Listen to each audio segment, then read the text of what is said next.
창세기 36장 에서의 자손. 에서 곧 에돔의 족보는 다음과 같다. 에서는 가나안 여인 세 사람을 아내로 맞아들였다. 아다는 헷사람 엘론의 딸이다.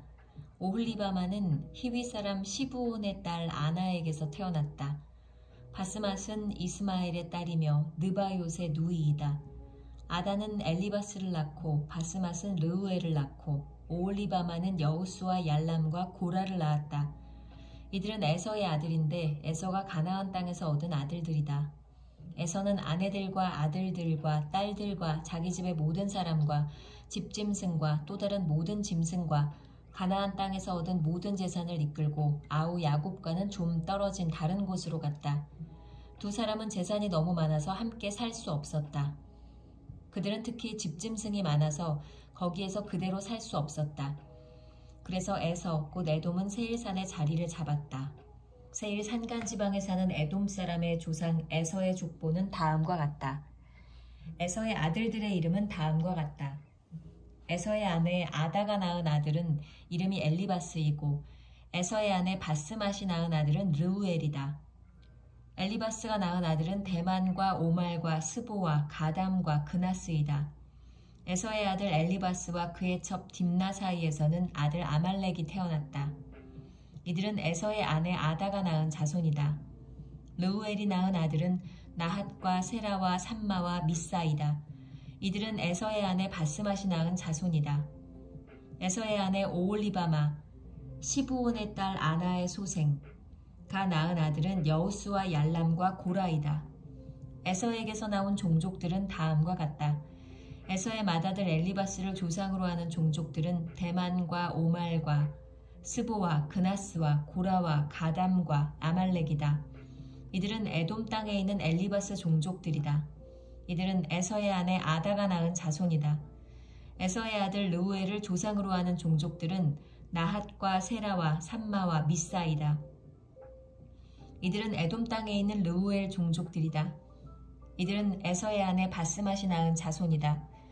에서의 아내 오홀리바마의 아들에게서 나온 종족들은 다음과 같다. 여우스와 얄람과 고라이다. 이들은 에서의 아내 오홀리바마, 아나의 딸 오홀리바마가 낳은 아들에게서 나온 종족들이다. 이들은 에서 곧 에돔의 아들들이다. 이들이 족장들이 되었다. 세일의 자손. 에돔 땅의 원주민들도 종족별로 갈리는데 각 종족의 조상들은 거슬러 올라가면 호리 사람인 세일의 아들들에게로 가서 닿는다. 세일의 자손에게서 나온 종족들은 로단과 소발과 시브온과 아나와 디손과 에셀과 디산이다. 이들은 에돔 땅에 있는 세일의 아들들로서 호리 사람의 종족들이다. 로단에게서 나온 종족은 호리와 헤맘과 딥나, 로단의 누이이다. 소발에게서 나온 종족은 알완과 마나핫과 에발과 스보와 오남이다.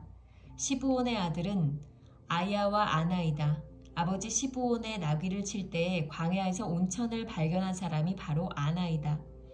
아나의 자손은 디손과 오홀리바마, 아나의 딸이다. 디손에게서 나온 종족은 햄단과 에스반과 이드란과 그란이다. 에셀에게서 나온 종족은 빌한과 사아완과 아간이다. 디산에게서 나온 종족은 우스와 아란이다. 호리 종족의 조상들은 로단과 소발과 시브온과 아나와 디손과 에셀과 디산이다. 이들은 그 갈래를 따라 분류하면 세일 땅에 사는 호리 종족의 조상들이다. 에돔의 왕들. 이스라엘의 왕이 아직 없을 때에 다음과 같은 왕들이 차례로 에돔 땅을 다스렸다. 부올의 아들 벨라가 에돔의 왕이 되었다. 그의 도성의 이름은 딘하바이다. 벨라가 죽으니 보스라 사람 세라의 아들 요밥이 그의 뒤를 이어서 왕이 되었다. 요밥이 죽으니 대만 사람의 땅에서 온 후삼이 그의 뒤를 이어서 왕이 되었다. 후삼이 죽으니 부닷의 아들 곧 모압 벌판에서 미디안 사람을 친 하닷이 그의 뒤를 이어서 왕이 되었다. 그의 도성의 이름은 아윗이다. 하닷이 죽으니 마스레가 출신 삼라가 그의 뒤를 이어서 왕이 되었다. 삼라가 죽으니 유프라테스 강가에 살던 르호봇 사람 사울이 그의 뒤를 이어서 왕이 되었다. 사울이 죽으니 악볼의 아들 바알 하난이 그의 뒤를 이어서 왕이 되었다. 악볼의 아들 바알 하난이 죽으니 그의 뒤를 이어서 하닷이 왕이 되었다. 그의 도성의 이름은 바우이다. 그의 아내의 이름은 무헤다벨인데 마드렛의 딸이며 메사합의 손녀이다. 에서에게서 나온 종족들을 가문과 거주지에 따라서 나누면 각각 다음과 같다. 그 이름은 딥나와 알와와 여댓과 오홀리바마와 엘라와 비논과 그나스와 대만과 밉살과 막디엘과 아람이다. 이들이 에돔의 종족들이다. 종족들의 이름이 각 종족들이 살던 거주지의 이름이 되었다. 에돔 사람의 조상은 에서이다.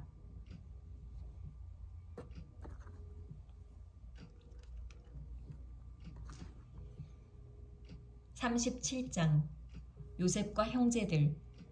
야곱은 자기 아버지가 몸부쳐 살던 땅, 곧 가나안 땅에서 살았다. 야곱의 역사는 이러하다. 17살 된 소년 요셉이 아버지의 첩들인 비라와 실바가 낳은 형들과 함께 양을 치는데 요셉은 형들의 허물을 아버지에게 일러 바치곤 하였다. 이스라엘은 늙음하게 요셉을 얻었으므로 다른 아들들보다 요셉을 더 사랑하여서 그에게 화려한 옷을 지어서 입혔다. 형들은 아버지가 그를 자기들보다 더 사랑하는 것을 보고서 요셉을 미워하며 그에게 말 한마디도 다정스럽게 하는 법이 없었다. 한 번은 요셉이 꿈을 꾸고서 그것을 형들에게 말한 일이 있는데 그 일이 있은 뒤로부터 형들은 그를 더욱더 미워하였다. 요셉이 형들에게 말하였다. 내가 꾼 꿈 이야기를 한번 들어보셔요. 우리가 밭에서 곡식단을 묶고 있었어요. 그런데 갑자기 내가 묶은 단이 우뚝 일어서고 형들의 단이 나의 단을 둘러서서 절을 하였어요. 형들이 그에게 말하였다. 네가 우리의 왕이라도 될성 싶으냐? 정말로 네가 우리를 다스릴 참이냐? 형들은 그의 꿈과 그가 한 말 때문에 그를 더욱더 미워하였다. 얼마 뒤에 그는 또 다른 꿈을 꾸고 그것을 형들에게 말하였다. 들어보셔요. 또 꿈을 꾸었어요. 이번에는 해와 달과 별 11개가 나에게 절을 했어요. 그가 아버지와 형들에게 이렇게 말할 때 그의 아버지가 그를 꾸짖었다. 네가 꾼 그 꿈이 무엇이냐? 그래, 나하고 너의 어머니하고 너의 형들이 함께 너에게로 가서 땅에 엎드려서 너에게 절을 할 것이란 말이냐? 그의 형들은 그를 시기하였지만 아버지는 그 말을 마음에 두었다. 요셉이 이집트로 팔려가다. 그의 형들은 아버지의 양떼를 치려고 세겜 근처로 갔다. 이스라엘이 요셉에게 말하였다. 내가 알고 있듯이 너의 형들이 세겜 근처에서 양을 치지 않느냐? 내가 너를 너의 형들에게 좀 보내야겠다. 요셉이 대답하였다. 다녀오겠습니다. 이스라엘이 요셉에게 말하였다. 너의 형들이 잘 있는지 양들도 잘 있는지를 가서 살펴보고 나에게 와서 소식을 전해다오. 그의 아버지는 헤브론 골짜기에서 그를 떠나보냈다. 요셉이 세겜에 도착하였다. 어떤 사람이 보니 요셉이 들에서 헤매고 있었다. 그가 요셉에게 물었다. 누구를 찾느냐? 요셉이 대답하였다. 형들을 찾습니다. 우리 형들이 어디서 양을 치고 있는지 나에게 일러주시겠습니까? 그 사람이 대답하였다. 너희 형들은 여기에서 떠났다. 도단으로 가자고 하는 말을 내가 들었다. 그래서 요셉은 형들을 뒤따라가서 도단 근처에서 형들이 있는 곳을 알아냈다. 그런데 그의 형들은 멀리서 그를 알아보고서 그를 죽여버리려고 그가 그들에게 가까이 오기 전에 음모를 꾸몄다. 그들은 서로 마주보면서 말하였다. 야, 저기 꿈꾸는 녀석이 온다. 자, 저 녀석을 죽여서 아무 구덩이에나 던져넣고 사나운 들짐승이 잡아먹었다고 하자. 그리고 그 녀석의 꿈이 어떻게 되나 보자. 르우벤이 이 말을 듣고서 그들의 손에서 요셉을 건져내려고 그들에게 이렇게 말하였다. 목숨만은 해치지 말자. 피는 흘리지 말자. 여기 들판에 있는 구덩이에 그 아이를 던져넣기만 하고 그 아이에게 손을 대지는 말자. 르우벤은 요셉을 그들에게서 건져내서 아버지에게 되돌려 보낼 생각으로 이렇게 말한 것이다.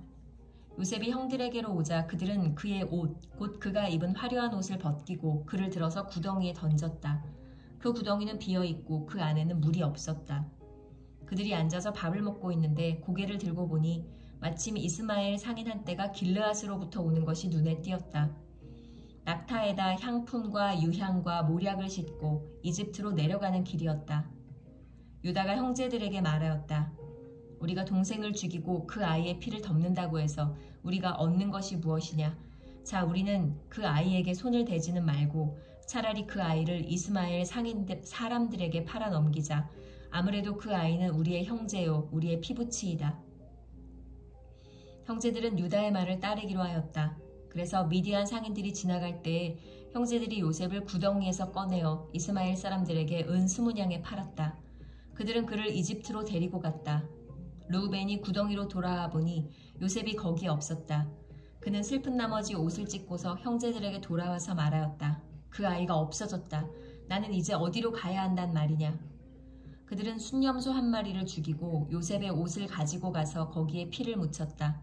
그들은 피 묻은 그 화려한 옷을 아버지에게로 가지고 가서 말하였다. 우리가 이 옷을 주었습니다. 이것이 아버지의 아들의 옷인지 잘 살펴보시기 바랍니다. 그가 그 옷을 알아보고서 부르짖었다. 내 아들의 옷이다. 사나운 들짐승이 그 아이를 잡아먹었구나. 요셉은 찢겨서 죽은 것이 틀림없다. 야곱은 슬픈 나머지 옷을 찢고 베옷을 걸치고 아들을 생각하면서 여러 날을 울었다. 그의 아들, 딸들이 모두 나서서 그를 위로하였지만 그는 위로받기를 마다하면서 탄식하였다. 아니다. 내가 울면서 나의 아들이 있는 수올로 내려가겠다. 아버지는 잃은 자식을 생각하면서 울었다. 그리고 미디안 사람들은 이집트에서 요셉을 보디발이라는 사람에게 팔았다. 그는 바로의 신하로서 경호대장으로 있는 사람이었다.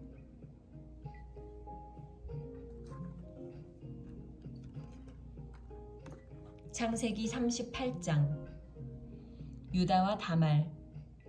그 무렵에 유다는 형제들에게서 떨어져 나가 히라라고 하는 아둘람 사람이 사는 곳으로 가서 그와 함께 살았다. 유다는 거기에서 가나안 사람 수아라고 하는 사람의 딸을 만나서 결혼하고 아내와 동침하였다. 그가 임신하여 아들을 낳으니 유다가 그 아들 이름을 에르라고 하였다. 그가 또 임신하여 아들을 낳았다. 이번에는 아이의 어머니가 그 아들 이름을 오난이라고 하였다. 그가 또다시 아들을 낳고 이름을 셀라라고 하였다. 그가 셀라를 낳은 곳은 거십이다. 유다가 자기 맏아들 에르를 결혼시켰는데 그 아내의 이름은 다말이다. 유다의 맏아들 에르가 주님께서 보시기에 악함으로 주님께서 그를 죽게 하셨다. 유다가 오난에게 말하였다. 너는 형수와 결혼해서 시동생으로서의 책임을 다해라. 너는 내 형의 이름을 이을 아들을 낳아야 한다. 그러나 오난은 아들을 낳아도 그가 자기 아들이 안 되는 것을 알고 있었으므로 형수와 동침할 때마다 형의 이름을 이을 아들을 낳지 않으려고 정액을 땅바닥에 쏟아버리곤 하였다. 그가 이렇게 한 것이 주님께서 보시기에 악하였다. 그래서 주님께서는 오난도 죽게 하셨다. 유다는 자기의 며느리 다말에게 말하였다. 나의 아들 셀라가 다 클 때까지 너는 네 친정 아버지 집으로 돌아가서 과부로 살고 있거라. 유다는 셀라를 다말에게 주었다가는 셀라도 제 형들처럼 죽을지 모른다고 생각하였다. 그 뒤에 오랜 세월이 지나서 수아의 딸 유다의 아내가 죽었다. 고글하는 기간이 끝났을 때에 유다는 친구 아둘람 사람 히라와 함께 자기 양들의 털을 깎으러 딥나로 올라갔다.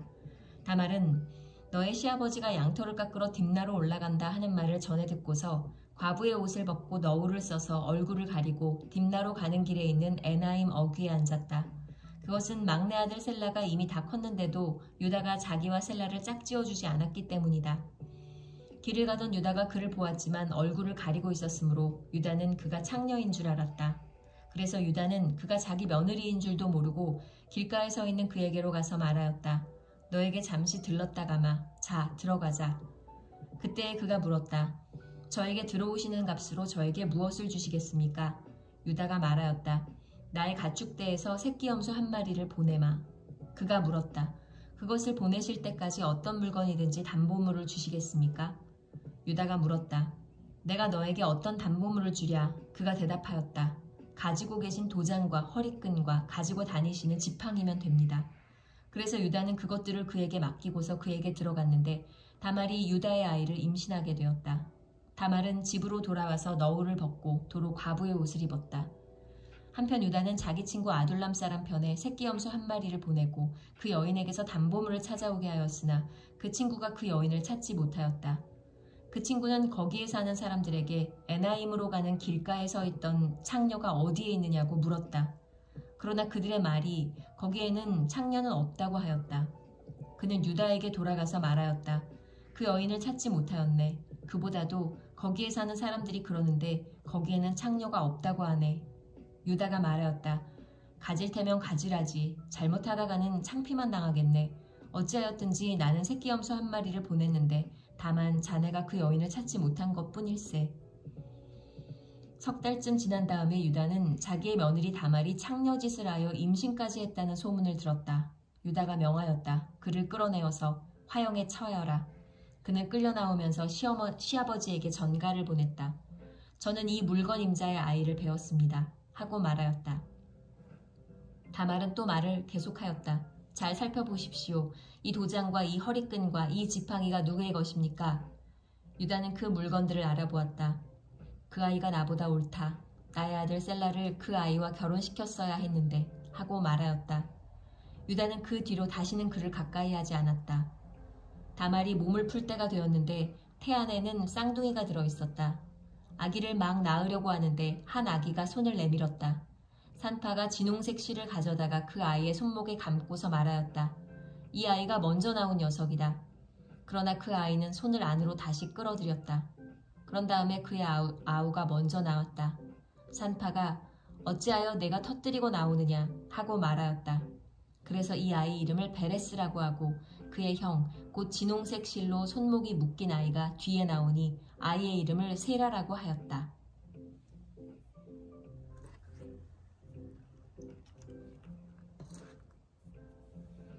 창세기 39장. 요셉과 보디발의 아내. 요셉이 이집트로 끌려갔다. 요셉을 이집트로 끌고 내려간 이스마엘 사람들은 바로의 신하인 경호대장 이집트 사람 보디발에게 요셉을 팔았다. 주님께서 요셉과 함께 계셔서 앞길이 잘 열리도록 그를 돌보셨다. 요셉은 그 주인 이집트 사람의 집에서 살게 되었다. 그 주인은 주님께서 요셉과 함께 계시며 요셉이 하는 일마다 잘 되도록 주님께서 돌보신다는 것을 알았다. 주인은 요셉이 눈에 들어서 그를 신복으로 삼고 집안일과 재산을 모두 요셉에게 맡겨 관리하게 하였다. 그가 요셉에게 자기의 집안일과 그 모든 재산을 맡겨서 관리하게 한 그때부터 주님께서 요셉을 보시고 그 이집트 사람의 집에 복을 내리셨다.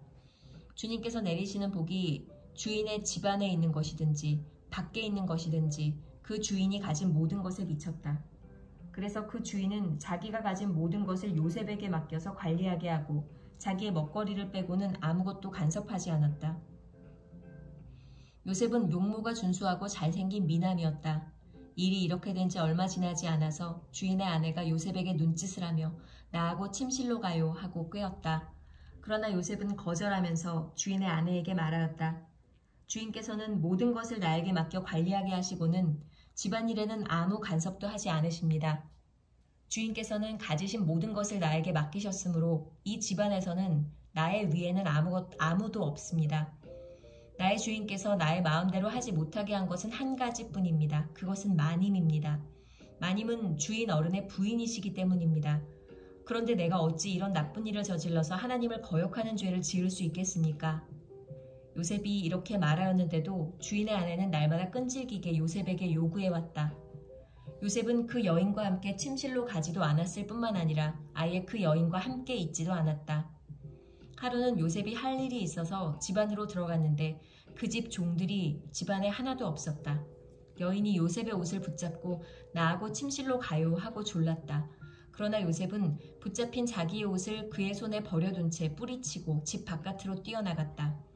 여인은 요셉이 그 옷을 자기의 손에 버려둔 채 집 바깥으로 뛰어나가는 것을 보고 집에서 일하는 종들을 불러다가 말하였다. 이것 좀 보아라. 주인이 우리를 웃음거리로 만들려고 이 히브리 녀석을 데려다 놓았구나. 그가 나를 욕보이려고 달려들기에 내가 고함을 질렀더니 그는 내가 고함 지르는 소리를 듣고 제 옷을 여기에 내버리고 바깥으로 뛰어나갔다. 이렇게 말하고 그 여인은 그 옷을 곁에 놓고 주인이 집으로 돌아오기를 기다렸다. 주인이 돌아오자 그에게 이렇게 일러바쳤다. 당신이 데려다 놓은 저 히브리 사람이 나를 농락하려고 나에게 달려들었어요. 내가 사람 살리라고 고함을 질렀더니 옷을 내 앞에 버려두고 바깥으로 뛰어나갔어요. 주인은 자기 아내에게서 당신의 종이 나에게 이 같은 행패를 부렸어요 하는 말을 듣고서 화가 치밀어 올랐다. 요셉의 주인은 요셉을 잡아서 감옥에 가두었다. 그곳은 왕의 죄수들을 가두는 곳이었다. 요셉이 감옥에 갇혔으나 주님께서 그와 함께 계시면서 돌보아 주시고 그를 한결같이 사랑하셔서 간수장의 눈에 들게 하셨다. 간수장은 감옥 안에 있는 죄수를 모두 요셉에게 맡기고 감옥 안에서 일어나는 온갖 일을 요셉이 혼자 처리하게 하였다. 간수장은 요셉에게 모든 일을 맡기고 아무것도 간섭하지 않았다. 그렇게 된 것은 주님께서 요셉과 함께 계시기 때문이며 주님께서 요셉을 돌보셔서 그가 하는 일은 무엇이나 다 잘되게 해주셨기 때문이다.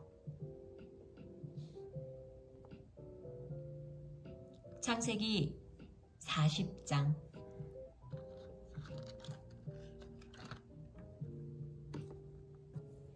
요셉이 시종장의 꿈을 해몽하다. 이런 일들이 있은 지 얼마 뒤에 이집트 왕에게 술잔을 올리는 시종장과 빵을 구워 올리는 시종장이 그들의 상전인 이집트 왕에게 잘못을 저지른 일이 있었다. 바로가 그 두 시종장, 곧 술잔을 올리는 시종장과 빵을 구워 올리는 시종장에게 노하여서 그들을 경호대장의 집안에 있는 감옥에 가두었는데 그곳은 요셉이 갇힌 감옥이었다. 경호대장이 요셉을 시켜서 그 시종장들의 시중을 들게 하였으므로 요셉이 그들을 받들었다. 그들이 갇힌 지 얼마 뒤에 감옥에 갇힌 두 사람, 곧 이집트 왕에게 술잔을 올리는 시종장과 빵을 구워 올리는 시종장이 같은 날 밤에 꿈을 꾸었는데 꿈의 내용이 저마다 달랐다. 다음날 아침에 요셉이 그들에게 갔는데 요셉은 그들에게 근심스러운 빛이 있음을 보았다. 그래서 요셉은 자기 주인의 집에 자기와 함께 갇혀있는 바로의 두 시종장에게 물었다. 오늘은 안색이 좋아 보이지 않습니다. 왜 그러십니까? 그들이 그에게 대답하였다. 우리가 꿈을 꾸었는데 해몽할 사람이 없어서 그러네. 요셉이 그들에게 말하였다. 해몽은 하나님이 하시는 것이 아닙니까? 나에게 말씀하여 보시기 바랍니다. 술잔을 올리는 시종장이 자기가 꾼 꿈 이야기를 요셉에게 하였다. 내가 꿈에 보니 나의 앞에 포도나무가 있고 그 나무에는 가지가 셋이 있는데 거기에서 싹이 나더니 곧 꽃이 피고 포도송이가 익었네. 바로의 잔이 나의 손에 들려있기에 내가 포도를 따다가 바로의 잔에 그 즙을 짜서 그 잔을 바로의 손에 올렸지. 요셉이 그에게 말하였다. 해몽은 이러합니다. 가지 셋은 사흘을 말합니다. 앞으로 사흘이 되면 바로께서 시종장을 불러내서 직책을 되돌려 주실 것입니다. 시종장께서는 전날 술잔을 받들어 올린 것처럼 바로의 손에 술잔을 올리게 될 것입니다. 시종장께서 잘 되시는 날에 나를 기억하여 주시고 나를 따로 생각해 주시기 바랍니다. 그리고 바로에게 나의 사정을 말씀드려서 나도 이 감옥에서 풀려나게 해주시기 바랍니다. 나는 히브리 사람이 사는 땅에서 강제로 끌려온 사람입니다. 그리고 여기에서도 내가 이런 구덩이 감옥에 들어올 만한 일은 하지 않았습니다. 빵을 구워 올리는 시종장도 그 해몽을 듣고 보니 좋아서 요셉에게 말하였다. 나도 한 꿈을 꾸었는데 나는 빵이 담긴 바구니 3개를 머리에 이고 있었네. 제일 위에 있는 바구니에는 바로에게 드릴 온갖 구운 빵이 있었는데 새들이 내가 이고 있는 바구니 안에서 그것들을 먹었네. 요셉이 말하였다. 해몽은 이러합니다. 바구니 셋은 사흘을 말합니다. 앞으로 사흘이 되면 바로께서 시종장을 불러내서 목을 베고 나무에 매다실 터인데 새들이 시종장의 주검을 쪼아 먹을 것입니다. 그러한 지 사흘째 되는 날, 그날은 바로의 생일인데 왕은 신하들을 다 불러 모으고 잔치를 베풀었다. 술잔을 올리는 시종장과 빵을 구워 올리는 시종장이 신하들이 모인 자리에 불려나갔다. 바로에게 술을 따라 올리는 시종장은 직책이 회복되어서 잔에 술을 따라서 바로의 손에 올리게 되고 빵을 구워 바치는 시종장은 매달려서 처형되니 요셉이 그들에게 해몽하여 준 대로 되었다. 그러나 술잔을 올리는 시종장은 요셉을 기억하지 못하였다. 그는 요셉을 잊고 있었다.